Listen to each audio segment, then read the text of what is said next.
I was almost dinner. My students, 19, immortal, and smelling of cheap caffeine and invincibility, leaned forward the way baby birds lean toward a cliff. One of them, bright kid, top of the sim boards, reminds me far too much of someone I used to be, raises his hand. "Professor Calder," he says with a grin sharp enough to shave with, "it's just a big striped house cat, right?" The class snickers. I let the laughter die the way Halverson taught me, slowly, painfully in public. Then I smile the small, tired smile of a man who has already attended his own funeral. "Funny you should say that," I begin, voice pitched just loud enough to carry to the back row. 29 years ago, I said almost exactly the same thing. Word for word, in fact. I even added the bit about my auntie's lap predators. I was very proud of that line. Took me 3 whole seconds to think it up. A ripple of fresh laughter. They think I'm warming up to a joke. I dim the lights and cue the holo. A full-size male Bengal tiger materializes in the center of the lecture pit. 312 kilos of orange contempt, moonlight sliding off stripes like oil on water, amber eyes flat as a guillotine blade. The whiskers alone look capable of filing paperwork. "Panthera tigris, I say conversationally. Top speed 65 kph in cover. Swim speed 30 kph while carrying a deer in its jaws. Night vision 6 times better than yours. Can close its jaws with 1,052 psi. Enough to punch through reactive ceramic if it gets the angle right.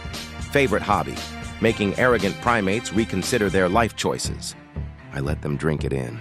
Back in 47, old calendar, Professor Halverson ran the same holo in this exact room. I was sitting right about where you are, Ensign Park.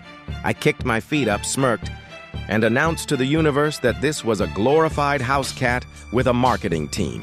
I pause, lean on the lectern like a man leaning on a very old wound. Halverson looked at me the way a coroner looks at a fresh arrival and said, "Mr. Calder, you can read every stat, watch every sim, rehearse every kill shot in theory, but you will not understand a tiger until the jungle exhales and the air tastes of cat. Until the moment you realize you've just been quietly added to the possible dinner column on a menu that has been printing for 3 million years. I shrugged. I laughed. The class laughed. The tiger blinked once, slowly, the way gods do when they're already bored with your species. I let the silence stretch until the aircon starts to sound like breathing. 3 months later, the Corps dropped 12 of us into Pench Tiger Reserve at the height of monsoon, because apparently character is something you build the same way you build calluses, repeated blunt force trauma. Humidity 97%, temperature 39 degrees in the shade, and the shade was unionized and on strike. Every breath tasted of wet dog, rotting orchids, and impending doom. Someone in the 3rd row actually whimpers. Good. We wore the newest reactive armor money could buy. We carried pulse carbines that could ventilate a tank and still have time for tea. We were, in short, the most expensive buffet items in Madhya Pradesh. I pace now. Slow. Letting the holo tiger pace with me like a striped shadow. Night 4. Instructors set the perimeter drones, swallowed their anti-malarials, and went to sleep secure in the belief that technology plus arrogance equals survival. I stop. Look straight at Ensign Park. I naturally took that as a personal challenge. A nervous chuckle ripples through the room. I waited until the camp was snoring in 3-part harmony, then ghosted out with a recorder drone, a carbine I hadn't cleaned properly, and the unshakable conviction that I was the first human in history clever enough to solo a tiger and live to brag about it. I cue the environmental overlay. The lecture hall vanishes. Suddenly, we're all standing in dripping monsoon forest. Warm rain hissing on leaves, the sweet stench of decaying figs, distant thunder rolling like artillery. The class shifts uneasily in their seats. Someone mutters, "Smell-o-vision is creepy, sir." I ignore them. The jungle swallowed me whole and started chewing. For the first hour, it was almost pleasant. Warm rain, glowing fungi, something laughing at me from the canopy that sounded suspiciously like Professor Halverson. Then the smell changed. Under the green rot came musk, thick, rank, the kind of stink that says a very large male has been redecorating his living room with urine and attitude. I drop my voice to a whisper that somehow still fills the hall. The insects shut up. Even the frogs decided they had pressing appointments on the next continent. I stepped into a clearing no wider than this room and the night condensed into stripes. The holo tiger turns its head, slow, deliberate, and looks straight at Ensign Park. A few people actually lean back. He didn't growl. Tigers rarely bother with theatrics when dinner is already present. He simply exhaled, and the clearing filled with the smell of a butcher AS shop that lost power during a heat wave. I brought the carbine up smooth and professional. SmartLink painted a perfect cranial vault shot in cheerful red. I mimed squeezing the trigger. Click! I let that click echo. Humidity had swollen the power cell contacts. The Corps' finest engineering defeated by water and hubris. The holo tiger takes one deliberate step forward. The grass doesn't bend, it surrenders. My skin tried to crawl off my skeleton and apply for refugee status. Every hair on my body stood up in perfect military formation. The air turned thick as syrup and tasted of copper pennies and cat. I pause, savor the memory the way you savor a broken bone that finally set right. He gathered himself, muscles rolling under that pelt like cables under silk. I saw the exact moment he decided I was probably tasty. I raised one finger, and then the sky fell. The holo explodes into motion. A second tiger, smaller, scarred, one ear split, drops from the canopy like a striped meteor. He lands between me and the first male, tail lashing, fangs bared in a snarl that peels the night open. Two males, one clearing, one very terrified big kitty snack wearing corpse armor, feeling like the last rib at a barbecue, with an expression of sudden religion from my head to my previously clean, dry underwear. The class is utterly silent now. The newcomer decided I looked like the dinner bag in a drive-thru. One paw the size of a mess hall platter raked sideways grabbing. Reactive armor did its job, mostly. 4 centimeters of adaptive ceramic stopped the worst. But the claw found the flex joint under my left arm. I felt the hook, the pressure.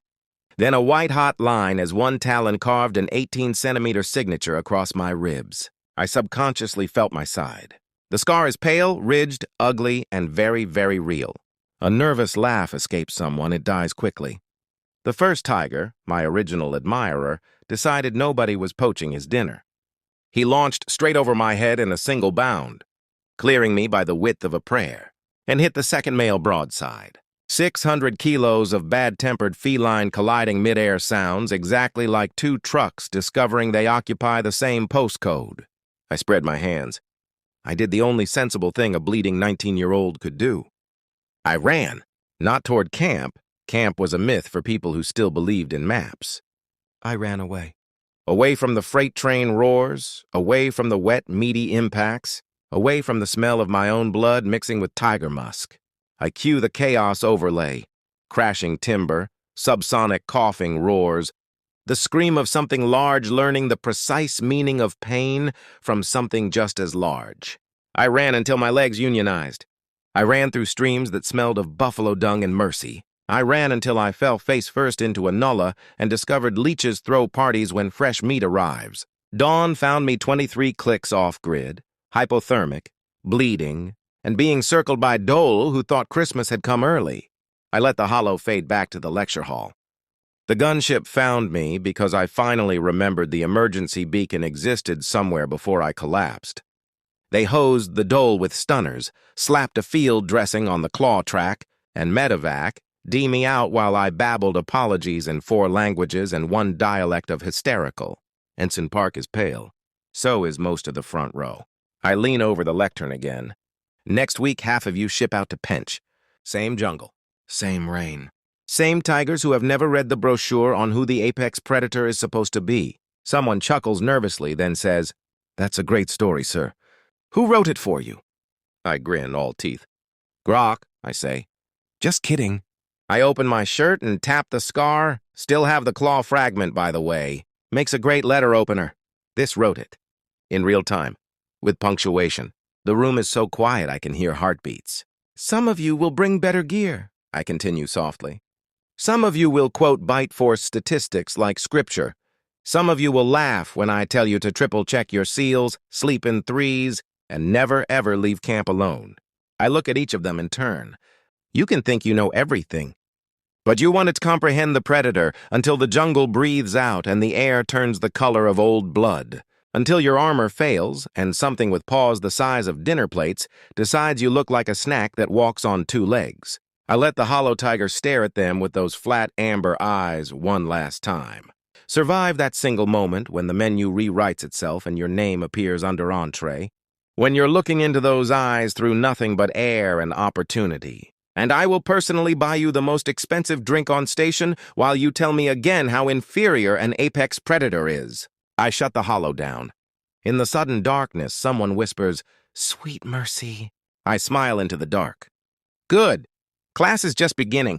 And the jungle is always hungry, always ready for a lone snack in the wild buffet.